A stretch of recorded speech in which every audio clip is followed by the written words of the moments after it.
I think the regulator on the development of and the pace of development of AI is going to be electricity and how much and how quickly can these large hyperscalers, Meta, Microsoft, Amazon, Google, and others gain access to electricity. And so that's why we say going forward, what's going to drive the economy? It's AI. But what does AI need? Is it needs electricity. So electricity is the new oil as the main driver of the future economy, both domestically and we're going to have to add 3 Japans of electricity here to the U.S.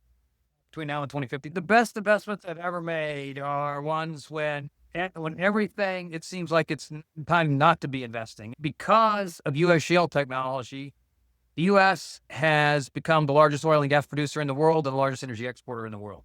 Without this, we would have a huge problem with inflation. Rob, thank you very much for joining us and welcome to Excess Returns. Thanks for having me, Justin.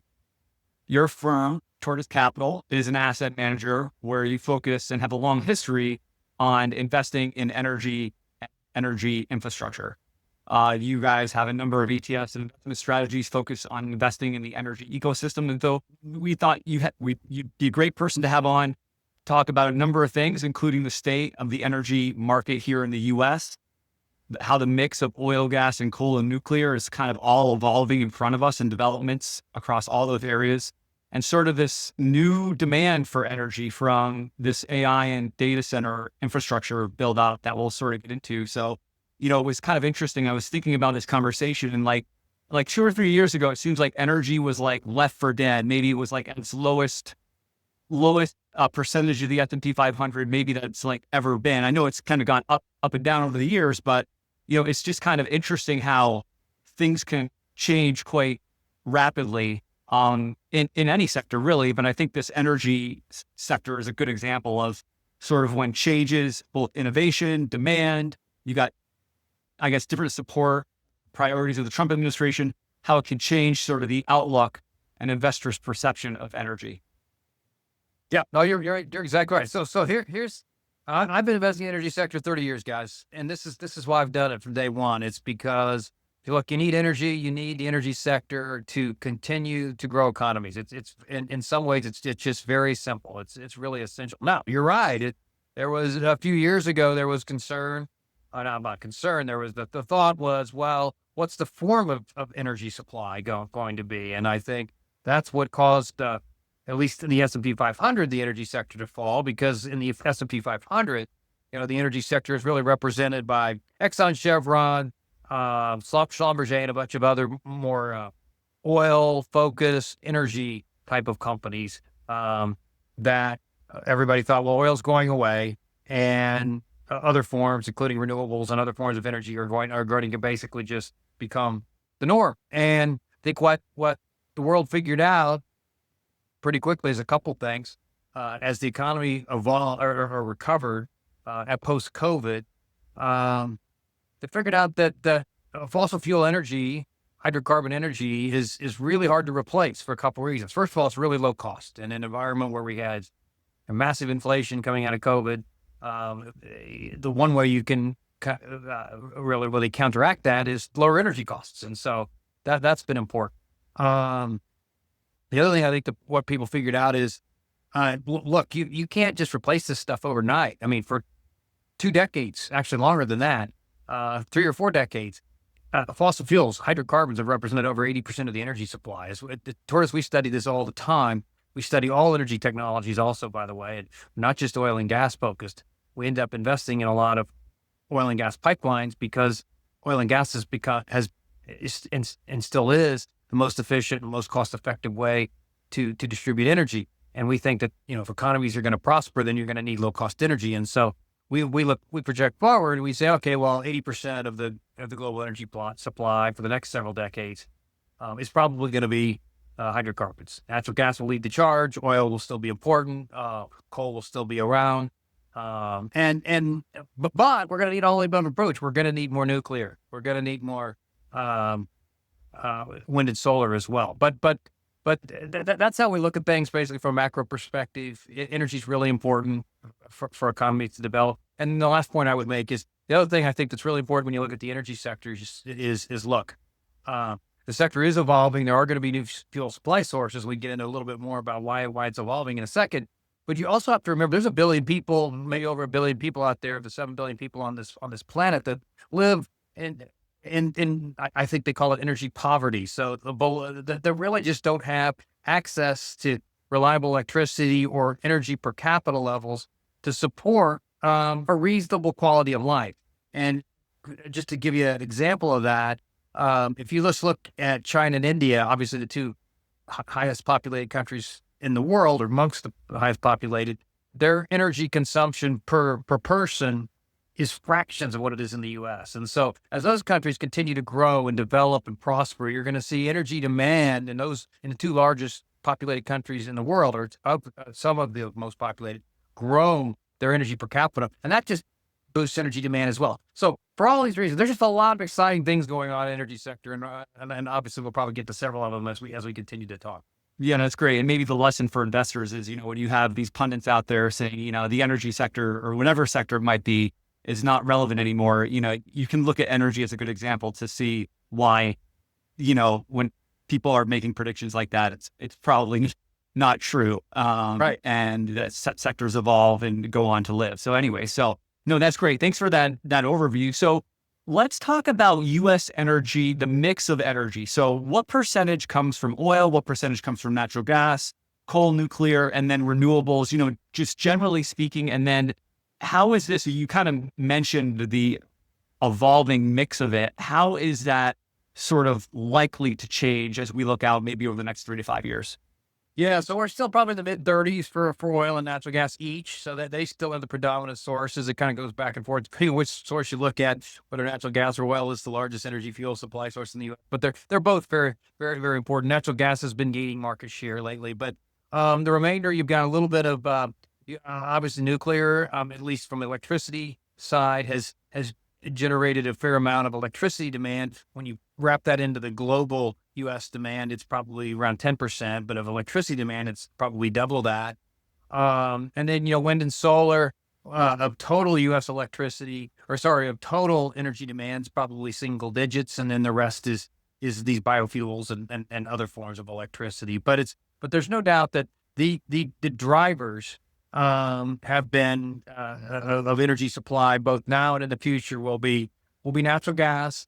And from our perspective, because of this, what's going on with AI, right? And if the future economy is AI driven, if the entire economy is AI, then we are seeing the energy sector evolve, and natural gas and nuclear, we believe, will gain market share and add to their market share, even more so.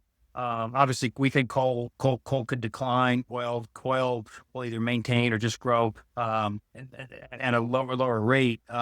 So we see natural gas and nuclear as the future, and there's some huge opportunities there, we think, across the entire energy sector, if those two lead the charge going forward.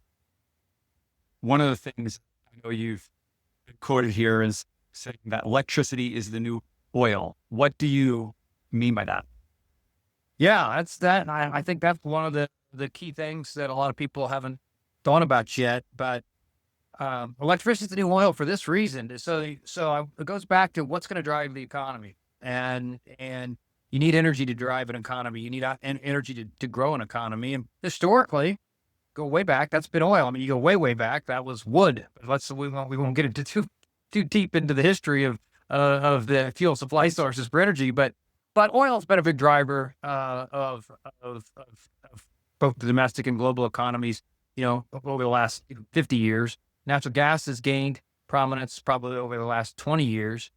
But then when we look forward and say, okay, what's going to drive the economy going forward? Well, we'll see, but it really does appear that, the future as an economy is about autonomous everything, and that's AI, right? And AI is going to do a lot of great things, not just necessarily for our personal, ChatGPT and other personal reasons, but business potential, opportunities to change the course of healthcare and education and medicine. And so if AI is the future, well, AI needs two things. It needs technology. I think we're doing pretty well there in the US, but it needs electricity. And that's what people forget about. And I think the regulator on the development and the pace of development of AI is going to be electricity, and how much and how quickly can these large hyperscalers, Meta, Microsoft, Amazon, Google, and others gain access to electricity. And so that's why we say going forward, what's going to drive the economy? It's AI. But what does AI need? Is it needs electricity. So electricity is the new oil as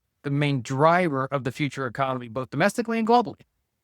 It's interesting that we're having this conversation today, because I was just listening to a webinar earlier, and they were saying that, like, they were making the point on these big data centers and the hyperscalers, and that, utilities used to be the main, what was, getting they were the buyer of electricity. I guess they're the producer, but they're making the point that these data centers and these AI, now you have these massive mega cap tech companies that are also going to require and demand this energy, and how much that was going to how much demand that was going to be. So can you just talk to, over the next 5 to 10 years as these data centers get built out, like how much incremental electricity demand are they likely to require? And like, what are the assumptions? I mean, we know when they build one of these data centers, they kind of come out and say, this is how much electricity we're going to need. So we kind of know.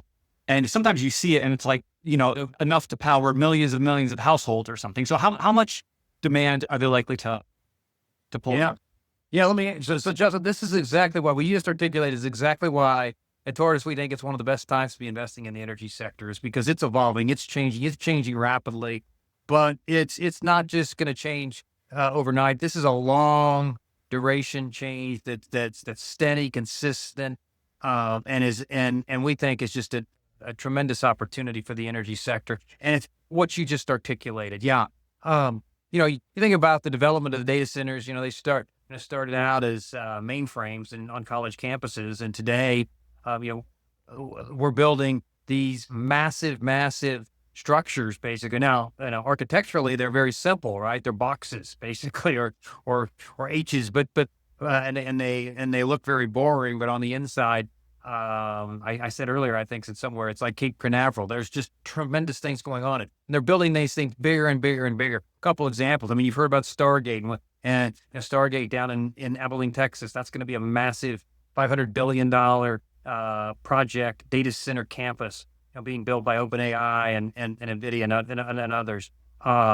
Meta, it's building this Hyperion data center campus in northern Louisiana. That's going to sit on for context, a land footprint that is the size of Central Park. I mean, just imagine that. It's hard to imagine, but hopefully that gives you a little bit of perspective. That's just a couple examples.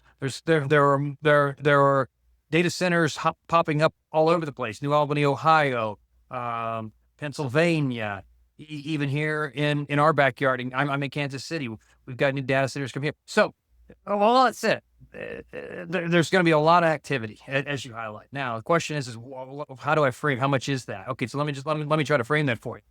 So, if you go back and look at it, and we've got a chart on our website. If you go back and look at historical demand for electricity, it's measured in a unit called in watts, effectively, or watt hours. Now, the numbers get so big that we have to convert it to gigawatts, and then or kilowatts have to be converted to gigawatts. Gigawatts have to be converted into terawatts. So I'm going to have to give you a broad number, but so for context, you and I in our house every year, we use about 10,500 kilowatts of electricity. Well, the U.S. collectively utilizes about 4,000 terawatt hours of electricity. Okay, so you say, what does that mean? Well, what you need to understand here is that number of 4,000 has been consistent for 20 years. But what's changing is that's about to change, and it already is changing in a major way.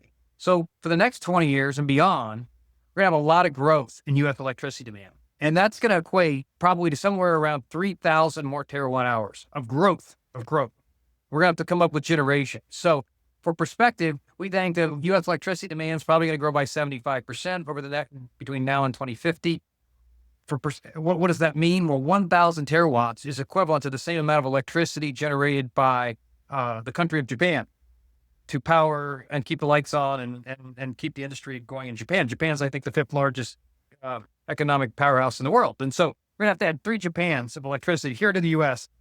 between now and 2050. That's just, it's hard to imagine. We're just getting started. It's starting to show up in all of the data. but it's just a tremendous opportunity, we think, for not just days and weeks and years, but for decades for investors that are looking at the energy sector. If we think about how we're going to meet that demand, obviously Justin went through all the sources before, and there's a lot of people. I mean, obviously, in theory, it would be great to meet it with renewables, but it seems like there's maybe some barriers to that. So it's funny when you talk to the people that are very in favor of solar, they'll explain like the footprint of solar you would need to cover the whole country is not that big, but it seems like the logistics of getting there is very, very difficult. So how do you think about renewables first, like in terms of our ability to scale them to meet this demand? Yeah, no, that's a good question, Jack. And I like I said, we at Tortoise, I've been investing in energy 30 years. I've got some co-portfolio managers here. I mean, been investing just as long, and we look at all energy sources, all energy supply sources, and follow the demand and look at what are the most effective ways of creating energy, and where's that energy going? And we've been doing that a long time. We've looked at wind and solar. We've invested in wind and solar, and we have an approach here that we're going to need on all of the above approach long term. Now, you highlighted, Jack, exactly the challenges with wind and solar, the intermittent nature of the electricity. And when you look at what data centers need and where the electricity demand is going, you need base load consistent. What I mean, say base load, that's a term that basically means you need electricity 24 hours a day, 7 days a week, 365 days a year. It can't be intermittent. And so that's why initially a lot of these hyperscalers, Amazon, Google, Netflix have come in, or not Netflix, but Amazon, Google, and Microsoft have come in and said, "Hey, we're going to power this new age of electricity with wind and solar." They quickly pivoted and realized that's not possible if we want to achieve our goals of getting these data centers built and getting these AI applications and running and win this AI race for the U.S. So they pivoted a little bit, and they pivoted back to natural gas. Now, look, we follow everything that's going on, and so the big challenges, the big challenge for wind and solar, and you highlighted especially for solar in particular, is two things. First of all, you need a bigger transmission network. You need, for wind and solar, you need to be able to transmit electricity further, larger distances. There's a lot. I'm in Kansas City, like I said, Western Kansas. There's a lot of wind that generates a lot of electricity, but that that electricity can only travel so far, and it only can make it so far before it runs out. And so, you need longer transmission lines. You need investment in that. But the biggest step change would be the development of large-scale battery storage, and that's the answer. That's the problem, and we don't have a solution yet. And there's been a lot of research, a lot of development, continues to be a lot of interesting things going on with things like solid-state batteries. But we watch it every day, and we'll see. But right now, battery storage doesn't seem to be very economic. But you've also heard that that's some of that's part of the reason why. What do we need? Well, we need more materials, right? We need more rare earths, things like that. And so this is fascinating. This is why I sit here every day and come in. It's probably not fascinating to some, but it is to me. And so I really enjoy looking at all this stuff. But those are some of the limitations with wind and solar versus traditional energy sources. Well, it's fascinating to us. And as you said, I mean, energy, with what's going on with AI, energy is front and center now. I mean, everybody is, like you said, it's going to be the constraint. So everybody in the world is now thinking about energy in many different ways. On the solar thing, is it competitive if we put the battery part and the storage part aside? Is it competitive on the generation side yet, cost-wise? Or is it still much more expensive than the other sources? Well, Jack, it just depends on. So the answer to the question is, in the grand scheme of things, no. And from my perspective, and that's this: is if you want your lights on, you have to when you have to do this analysis, you want to assume that you're going to have to keep your lights on 24 hours a day, 7 days a week, let's say, or just have ability to do that, right? And obviously the sun doesn't shine all day, so now to generate, the next incremental minute of electricity, sure. I mean, sun's free, right? So it just depends on how you look at it. I look at it in totality and say, well, we've got a massive grid here, electrical grid in the U.S. It's complex. It's taken, electricity is kind of invisible. The way people look at it is, you really don't realize how important it is until you don't have it. And so you don't really appreciate it. It's underappreciated from my perspective, but it would become more appreciated if we had more intermittent sources of electricity supply, because We would simply just have more, more downtime and not have as much. I think the uptime for most cities in the U.S. is over 99%. You almost never have an outage, but but you'd have to have a lot more investment if you just had all solar or all wind. And frankly, it's not feasible at the present time. How about nuclear? Because I think about that in two ways. Like on one hand, it's like when you just look at nuclear, it's like this could be a great solution to everything. And then you think about the regulatory problems, the time frame to get these things spun up. It seems like on one hand, it's a great solution. On the other hand, it's not much of a solution. I don't know if that's right. Yeah, well, you're thinking about it right way in a lot of ways. So obviously, nuclear is carbon free, so it's come back, right? I mean, it's interesting to me. I was talking to, I think there was a Wall Street Journal reporter wrote about nuclear energy, and it was interesting discussion that we had, because I think more people now are interested in having a nuclear facility in their backyard than they are a solar or wind farm, which is actually shows you the change in sentiment. Nuclear went through a period, as some of us lived through, some of us are aware of, or you can go back and look at history where, with Fukushima and 3 Mile Island, and you can go through these various examples of nuclear reactor issues that caused fear, basically, and concern about people, rightfully so. And so there's been enough time, I think, that has maybe minimized those concerns. Clearly, it's not just concerns, it's the regulatory environment. Is part of the goal is clearly to make it safe, and so made a lot of strides. So in nuclear, and now we're sitting here with companies like Microsoft who have agreed to almost agreed. I think it's been put to paper. If not, it will be shortly. Have agreed to revitalize 3 Mile Island. Constellation Energy is going to basically restart 3 Mile Island, big nuclear facility, and all that power. Where all that power is going? It's going to Microsoft data centers, and that which is really interesting. We've got other examples of large scale nuclear facilities that were going to be closed down. Palisades Park in Michigan, Duane Arnold facility in Iowa. Both of those were going to be closed down, decommissioned just a few years ago. Now it's more than likely all those are going to be restarted, and it's because of this need for electricity, and the need for electricity really yesterday, but it's now and into the future. And so that's what's revived it. Now, so what are the challenges? Well, the big challenge is, and you've heard about SMRs. We could get into SMRs, or small modular nuclear reactors. There's none of them in the U.S., but they've gotten a lot of publicity. We could talk about that more if you want. But what I would say about that is, so the big challenge with nuclear is enriched uranium. You can't just simply take uranium. We've got uranium, a little bit of uranium here in the U.S. There's some in Canada. There's a lot in Canada. There's a lot in France. We can import some of that. But the challenge is not necessarily getting uranium, but that uranium has to be enriched for it to be able to generate, to have the energy to generate the steam, to turn the turbines and generate the electricity. Now, we don't have enough capacity, uranium enrichment capacity in the U.S. And so today, just to satisfy our existing, 19, 20% of our electricity generation that uses nuclear, we have to go out and basically import a lot of that. And some of those imports come from China, Russia, and other countries. So if we're going to do all this ourselves, we're going to have to increase our nuclear enrichment capabilities. And that's why you've seen some things like executive orders to try to improve that. There's some progress being made. That's why we go back to it. Tortoise, we really like natural gas because, look, we got a lot of natural gas. We can talk more about that, but lots of natural gas in the U.S. It's very low carbon. It's not no carbon, but it's lower the U.S. Carbon emissions when natural gas replaced coal as electric generation. It's lowered the carbon emissions by 20% since 2005.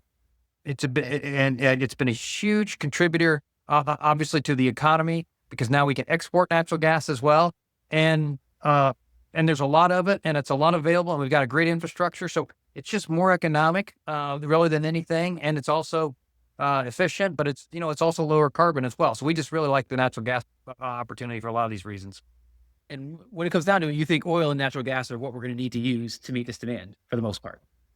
Well, on the electricity side, it's definitely going to be natural gas. We're going to need nuclear for on the electricity side. Globally, domestically, oil will always have a role. I guess unless we went to 100% EVs, which that's how some people could debate that. But But oil goes into so many other things outside of just cars as well, just regular consumer products, almost everything.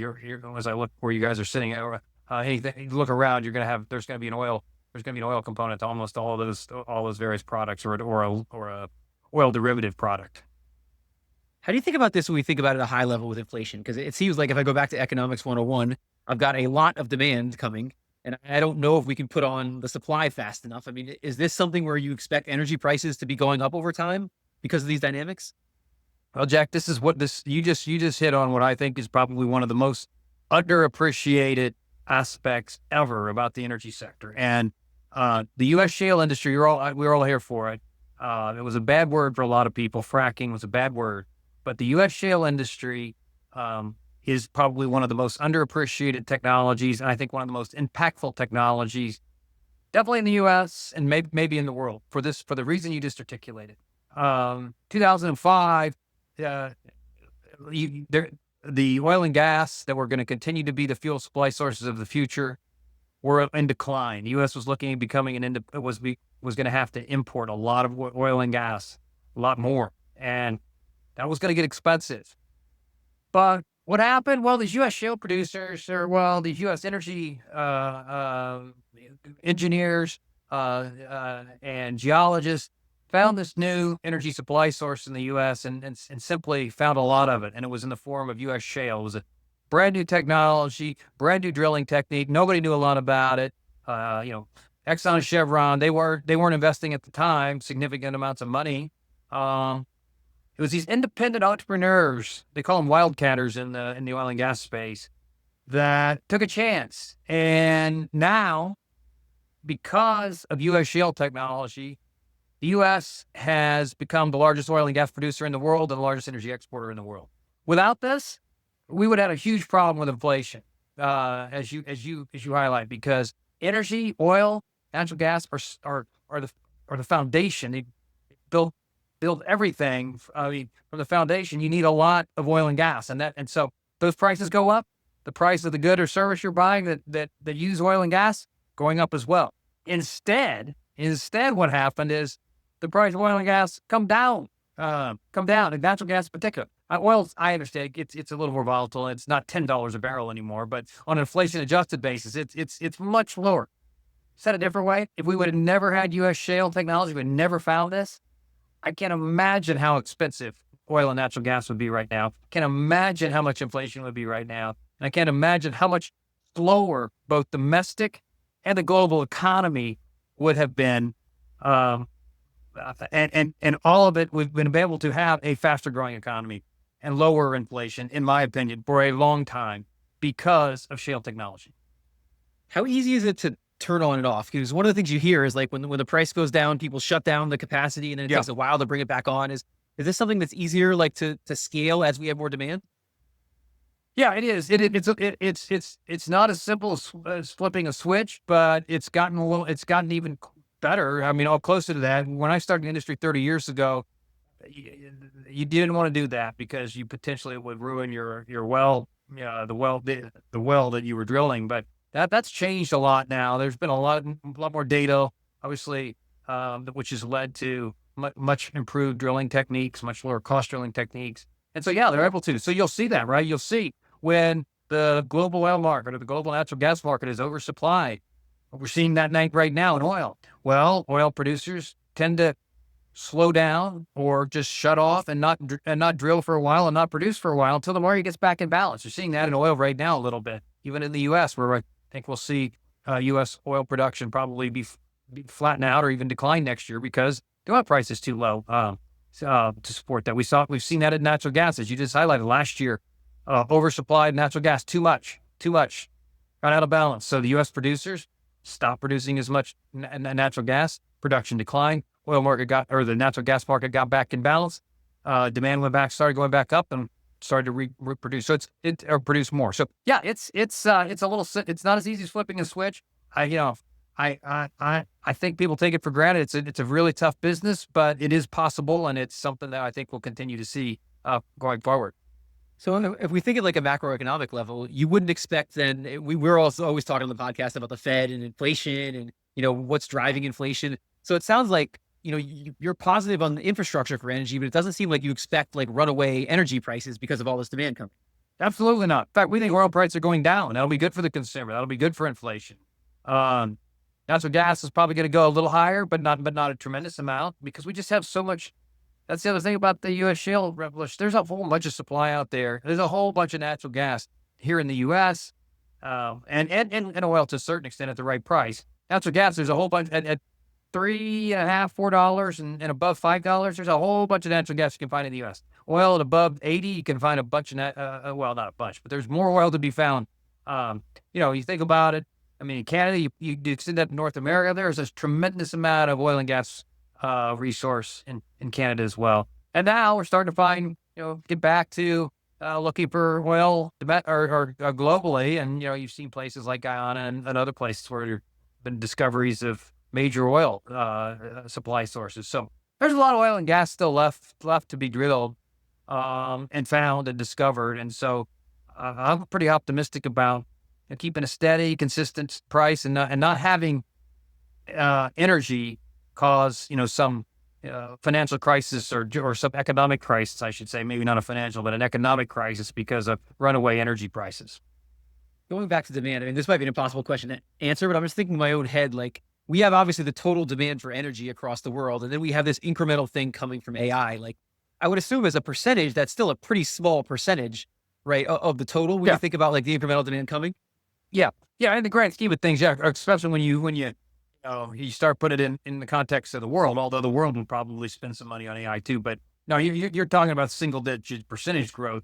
I mean, so maybe let me put it in this perspective because that's just a good question, Jack. So one of the great things, the other reason why I like the energy sector is if you look at demand always increases, and it generally increases with GDP growth and population growth. And then what I'm talking about is energy demand. So if you look back over I've just looked at the last 42 years, energy demand growth, global energy demand growth has increased 40 out of the last 42 years. Now, it's not 5%, it's 1 to 2%, So good question. What's this AI thing? What's it going to do? I mean, we're probably talking about, I don't know, 0.5 to 1% increases in growth added to this, maybe 0.5%. But if you start compounding that, I mean, the numbers get pretty big, right? Over a longer period of time. And one of the things you said, which I think is interesting, is this idea that a lot of energy investing people view it as volatile because it's dependent on the price of the commodity. But you've talked a lot about investing in infrastructure and how that's not dependent on the price of the commodity. So can you talk about that a little bit?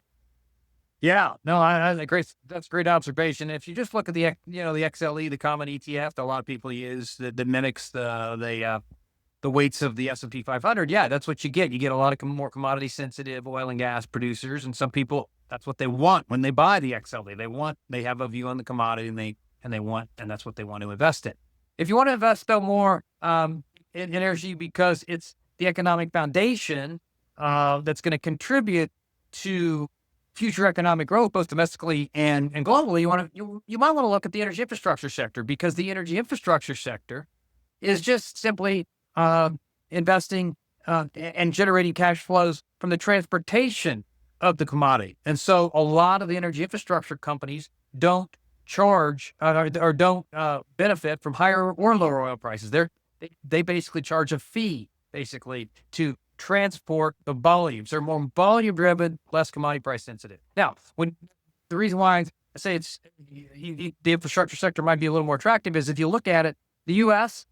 Operates the largest energy network, the energy infrastructure network in the world. So the U.S. owns the largest energy infrastructure network in the world. It's a bunch of these underground pipelines, oil, natural gas, ethane, propane, lots of pipelines, lots of storage. Once again, they're invisible to you and I. You don't think about them that much. You see them. Sometimes you don't even see them. The pipelines are especially invisible because they're under the ground, but you really need them. And so, and the great thing about energy infrastructure, why we've always liked it at Tortoise, is because it's fee-based, because it's driven by because the volumes and the cash flows are driven by the economy and population growth and economic growth, which we think will just continue to increase.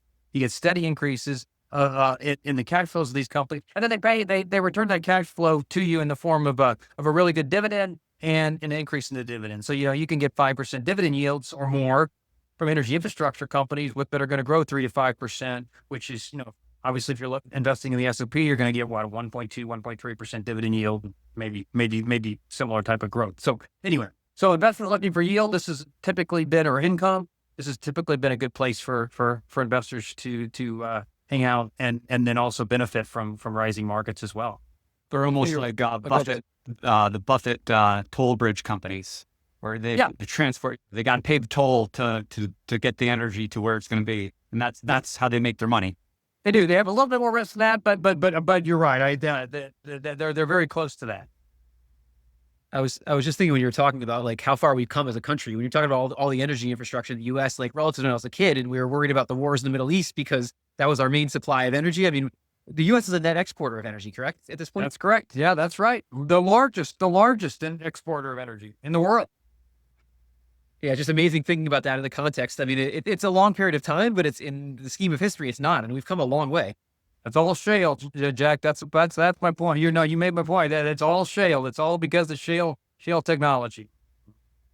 So you guys have launched a new energy infrastructure ETF, which is very interesting because that's obviously an area a lot of people are looking to invest in right now. And you use a 3-pillar framework from energy systems to data infrastructure and digital hardware. But I wonder if you could just talk about those 3 pillars and how you're kind of thinking about them as you build a portfolio. Yeah. So what we launched is the Tortoise AI infrastructure it's not index. It's the Tortoise AI infrastructure active ETF. And it's TCAI is the ticker. And we did that because we look at this opportunity AI and obviously saw, a lot of people have invested in, the large cap, mega cap techs. But what we saw an opportunity is in, the enablers, what I'm going to call the enablers of the AI revolution and future AI development. It's in those pillars you're talking about. Think about it as like digital infrastructure. So 2 of those pillars I'll call digital infrastructure. One being data centers, and one being technology, let's say called technology hardware. Data centers, I mean, look, these things are getting, we just talked about them earlier, they're massive, right? They're growing. They're popping up all over the place. And the reason for that is because, basically they can't find enough of them. The vacancy rates in existing data centers are 3% or below. In some markets, they're 0. Rent space is doubling. Or rent revenues are double digit growth. I should say, not doubling. They're double digit growth in terms of rent.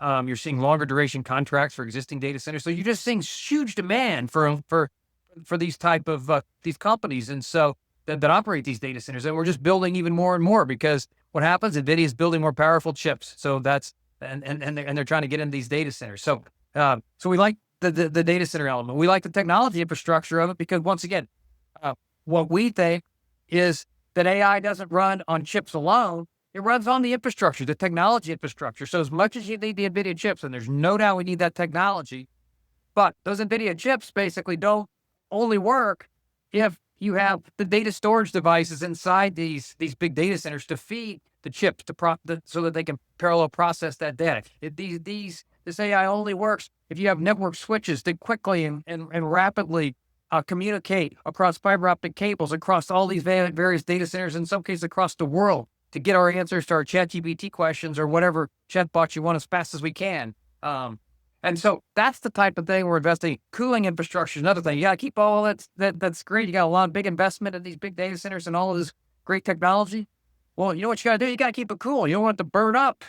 And so you need simple commercial air conditioners, but then the data centers are getting so big, you need the technology, cooling infrastructure solutions that are beyond just standard air conditioners. You need things like what's called liquid cooling, and we can get into that. But it's an innovative way for companies to cool these data centers in a much more economic and more efficient way. And anyway, so there's a lot of really just exciting innovations that are happening in the AI infrastructure area. We're capturing all of those and all of those enablers of this AI revolution in this TCAI fund. Yeah, it's interesting when you start thinking about the second order effects. You think about the investable universe just keeps going up and up and up in terms of all the things that are impacted by this. Yeah, that's exactly it. That's the perfect way to say it, Jack. That's the second order is exactly what we're finding, because what we're finding is, and a lot of your, and I'm sure you and me and Justin, a lot of people have done a fantastic job of finding investing in NVIDIA, Meta, Microsoft, that's fine. Those are great investments as well. However, a lot of these second order effects you're talking about, those companies really, the benefit of AI to them has yet to be entirely felt, especially in their valuations. Yet, a lot of them are growing at the same rate, in some cases, faster rates from an earnings perspective or cash flow perspective than the mega cap techs. So what our view is that, the investments we're making in this AI infrastructure, these companies are really, well, first of all, they're underrepresented in portfolios, but they're underappreciated as well because of the significance that they're going to make and the contribution that they're going to make as an enabler going forward. And we think that's where there is opportunity in addition to the mega cap techs.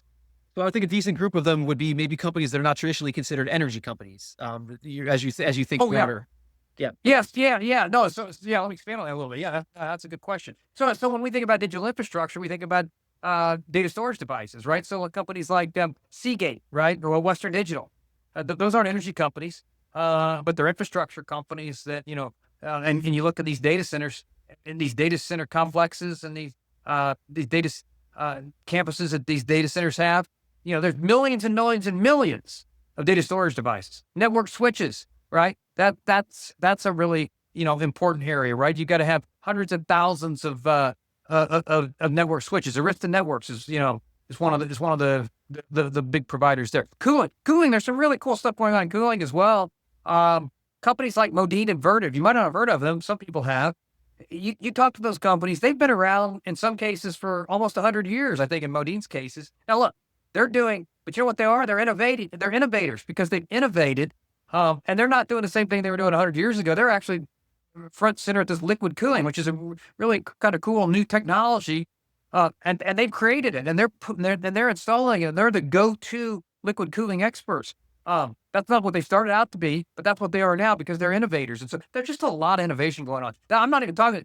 We should spend a few minutes on the electricity side because there's some really cool stuff going on there. If you're interested and we have time, about things that are going on with these Bitcoin miners. We at Tortoise, we found these Bitcoin miners. We didn't buy them because they're Bitcoin miners. We bought them because they had electricity capacity. And so what's happening is you're seeing companies like Riot Platforms and TerraWolf, and Iron. Probably a lot of people aren't even familiar with those names. I encourage you to take a look at them, formulate your own opinions. But what we liked about them is a lot of them are converting from Bitcoin miners and utilizing their electricity capacity to become data center operators. And companies like Google are willing to pay them to get access to their electricity. And so that's a whole new business that's been really created. And like I said, these Bitcoin miners who originally were designed to take advantage of that now are transforming into entirely new businesses. So just a lot of innovation, a lot of excitement about as this AI opportunity, this AI race really has just begun. But the U.S. needs to win the race, and there's a lot of companies and a lot of innovation that's going to be needed to make sure that happens. Where are those Bitcoin miners getting their electricity? Are they sourcing it from rivers, or where are they getting their electricity? That's a very good question, Justin. So a lot of them either have agreed upon power contracts from the various whatever electricity region that they're from, or maybe they have an opportunity in renewable energy to supply a portion. A portion of it will come from the electric grid, and a portion of it may become from their own operations. But so the great thing about, I guess, the bigger picture innovative thing, and you talk to some of these Bitcoin miners, is they didn't even necessarily decide to be a Bitcoin miner. They just had I don't know, 5-10 years ago, they looked at the grid and they had a little bit of innovation in their mind, I guess, in that they said, look, we think we're going to be short electricity, so we're just going to go out and get electricity capacity. We're not sure what we're going to do with it, and so with that capacity in hand and an unknown business model, they figured out, well, then the Bitcoin came, and they're like, oh, well, wow, we can go put in a bunch of these, high performing computing equipment devices, and we can mine for Bitcoin. And look, they make great money mining for Bitcoin. But they figured out, oh, maybe we can make even more money if we now become data center operators to support this insatiable demand for AI and demand for electricity. And they're still figuring that out. but they're making significant strides towards this transformation. And it's just, like I said, just another great example of what's going on here in the US, which is really exciting. I feel like we've talked a lot about like obviously the bullish case for energy here. And you guys are trying to take advantage of that with the strategies you run and the ETF that you're offering. But just kind of talk a little bit about the investment process, both on the buy and the sell side. Like, how does it work when you find an idea, you obviously do your due diligence on it. Maybe you look at it as a team. I don't know. Just walk us through, give us some inside baseball on the investment process, both on the buy and then why you might decide to sell a company. Because I think sometimes the sell can be even more important than the buy, and sort of how you guys sort of approach it at the firm level. Sure. No. Yeah. And Justin, we've had this. So we got a great team here. Like I said, 4 senior portfolio managers at Tortoise. We got 3 great analysts. We're getting ready to add another one as well. And we've had this same investment process in place since I've been here for now 20 years. We look at it a couple ways. So we look at it, from a top-down perspective. So we break all of these companies, assign all these companies that we're looking at. We got a big universe of companies we're looking at because there are so many companies that potentially could benefit from AI or just energy infrastructure in general. We break them down into what I'll call proprietary subsectors, and we look at we get an overall view of the entire subsector. Even things like just as an example of how's technology. What's the latest technology related to that particular subsector? What's the most, so for instance, on cooling, what's the best, most efficient, what's up and coming with regards to cooling these data centers. And so, in some, obviously we're looking at liquid cooling, we're looking at immersion cooling, which is actually even a different technology, but it's more expensive. Obviously we're just looking at standard commercial cooling as well. But we start there. But then we go from but then we also go from the bottoms up as well, and look at the companies. Look, who are the market leaders in these particular subsectors? And we start dissecting their financial statements. Looking at their revenue, looking at their revenue growth, looking at margins. We can get a pretty good idea from their margins of how critical company is, or at least what type of market share. And are they gaining market share, losing market share? Are they eroding margins to do that or not, or are they obviously our ideal company, they're growing market share in a growing market and expanding margins, and we got several of those identified as well. So we go about it that way, look from the top down and the bottoms up to formulate the portfolio, and that's on the buy side. Now you said ask the sell side too, which is a good question. We're always looking every day, obviously, at the valuations. The valuation is probably the biggest driver of our buy and sell decisions.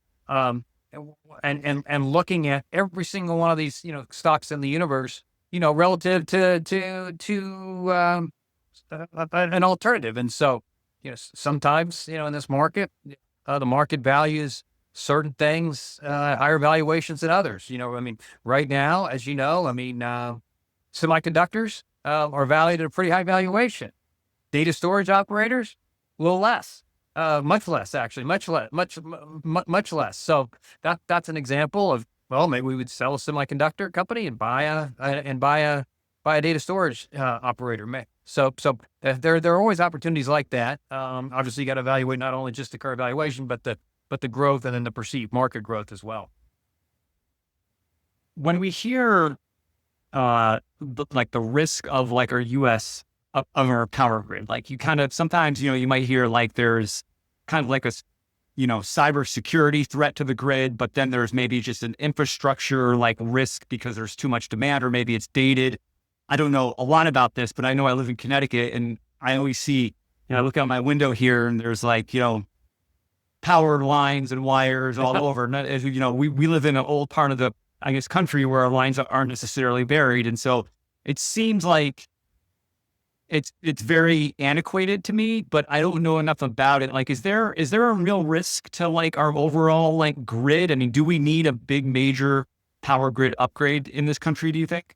Well, I think that's a good question. I think what you can say, what I would say is, look what's happened. There's been a tremendous amount of effort made on all of these areas. So first of all, the power grid's going to have to get bigger. So are we going to need capital investment? Absolutely. If we're going to generate if electricity demand in the U.S. and we're in the age of electricity, it's going to grow 75% by 2050. We're going to need a lot more electricity generation, and it's going to be we're going to need more power lines. We're going to need more generation, more transmission, more substations, everything. But that said, the existing grid today, a lot of investment made in ensuring cybersecurity and in ensuring that the power grid runs very well. I mean, in a lot of cases, that's they operate the power grid, let's say, off the internet per se, in a different system, so that it becomes less susceptible to some type of hacking. And so there's a lot of great work done, and a lot of money made there.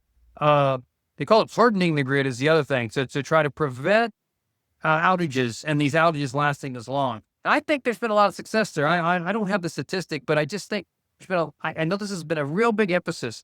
And one of the great things is electricity was flat. Demand was flat for 2 decades. Well, the great thing about that is, a lot of the electricity companies were still spending money, and they were investing money in making the grids more resilient. And so they've done a really good job, probably over definitely the last decade, if not longer, of making the U.S. electric grid more resilient. Now we're going to enter a new phase where we got to expand the grid as well. And so that poses a challenge as well.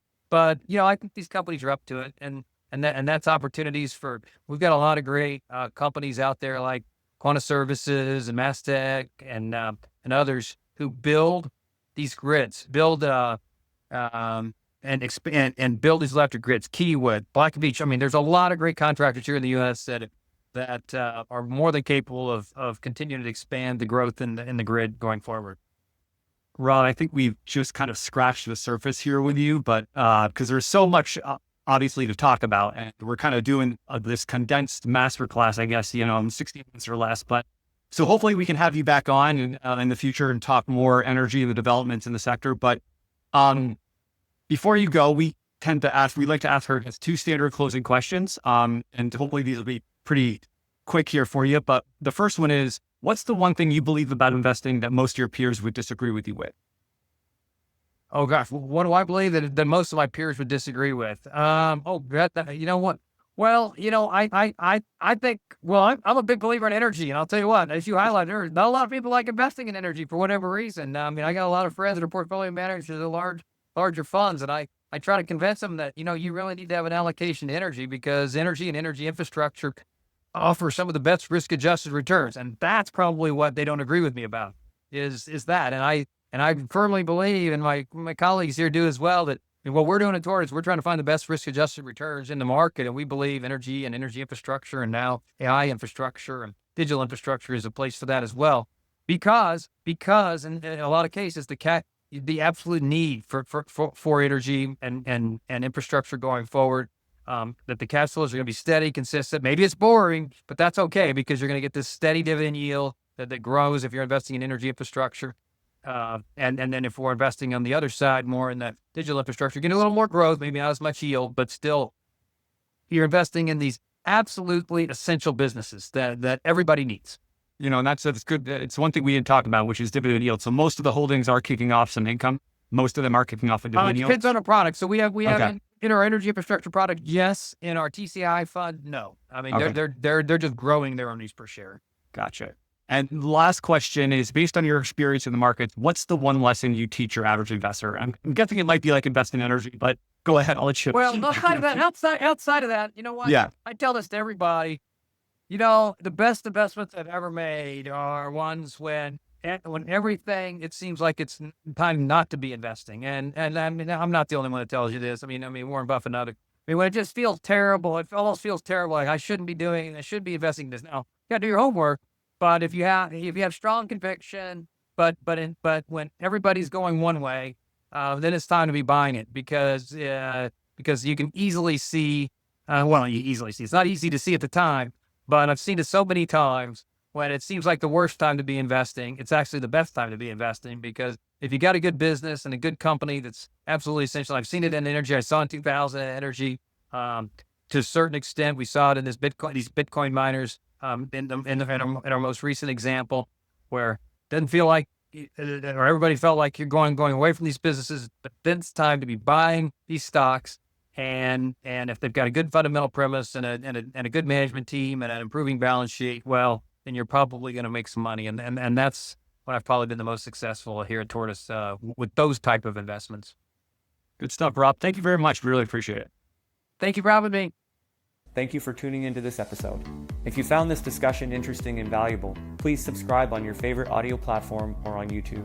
You can also follow all the podcasts in the Excess Returns Network at excessreturnspod.com. If you have any feedback or questions, you can contact us at excessreturnspod@gmail.com. No information on this podcast should be construed as investment advice. Securities discussed in the podcast may be holdings of the firms of the hosts or their clients.